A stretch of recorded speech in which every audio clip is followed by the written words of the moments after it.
So, am I a collector because I like collecting collector's editions? Or am I a Cerberus member because I'm trying to save the human race from complete and utter annihilation? Who the hell knows? Let's just get on with this review.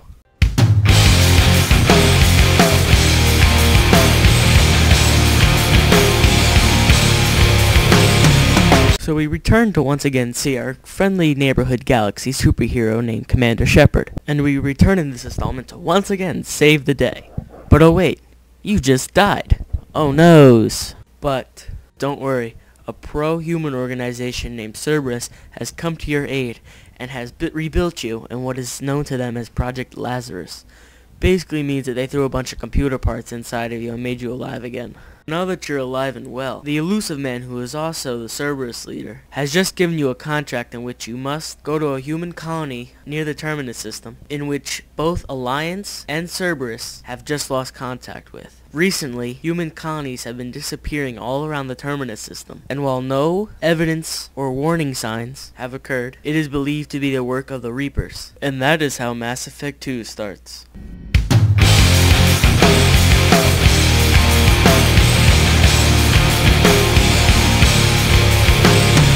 So after the dramatic first 5 minutes of the game, and after you have just searched the human colony, you learn that it is the collectors that have been stealing humans. No reason to do so. Trying to get help from the Alliance has just been another falter, since the Alliance does not want to believe you, and also that since the colonies are out in the Terminus system, they have no jurisdiction and therefore cannot help them. So now since you know what is happening, it is now you and Cerberus' job to save the other human colonies in the Terminus system before they are also taken away by the collectors. To do this, you are tasked with getting a squad with dossiers that the elusive man have given you, in which he believes are the best people needed for this mission. So basically the entire game, you have to go around and recruit these people in which you will use in the mission. After a while, you will have to start gaining your squad's loyalty by doing specific missions for each squad member. Aside from this, you also have to get upgrades for your ship, weapons, and health systems, aside from the leveling up, and this helps you during the suicide mission at the end of the game. During this entire game, you are faced off with this enemy, known to you only as the Harbinger. He is the leader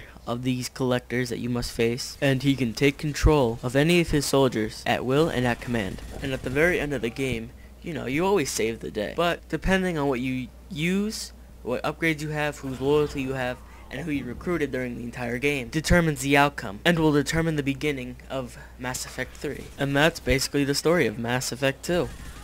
Sorry for any of those who want some spoilers, but I promised a non-spoiler review, and I have just given a non-spoiler review.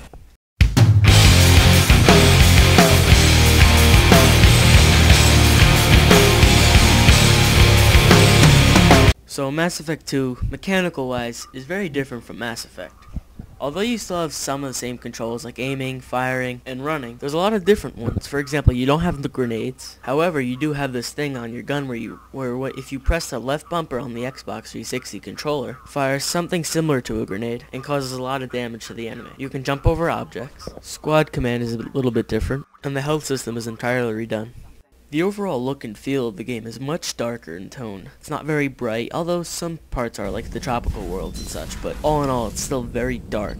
The enemies are a little bit harder to kill, and now instead of having your gun overheat, you can run out of ammo, as now there's an ammo system in place. Depending on what type of player you are, this could be a blessing or a curse. Overall, the new innovative features are pretty good, and also it requires you to use your powers and your teammates' powers a lot more, and to use them a lot more efficiently as well.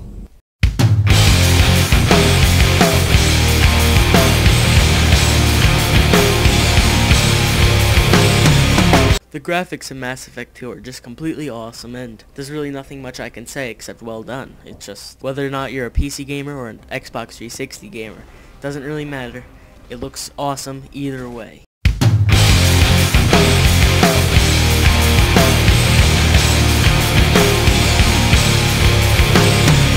So now I'm going to score each little component. I gave the story a 9 because I felt that it was really compelling, and although the ending was quick and left much to the imagination, I know it's going to be answered in Mass Effect 3. Also, this is what I expected in Mass Effect, and even though it wasn't a Mass Effect, it delivered a lot more better in Mass Effect 2.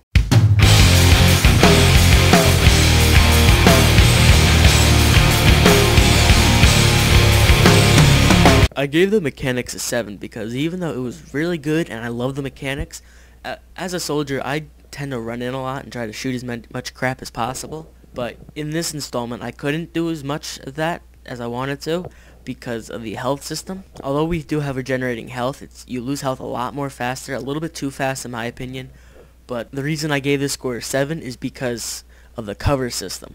When I'm running away to get cover, I usually jump into cover, and that's what I've been discovering a lot more in third-person shooters, especially in Gears of War, now Mass Effect 2, which has been causing a problem because I get stuck in front of the enemy and I end up dying because of it.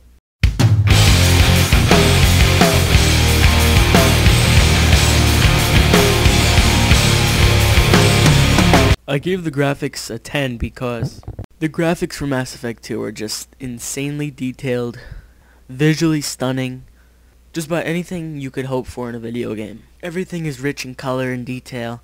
Although it has a darker side, you can still see the color, and it's just one of the best looking games on the 360 so far.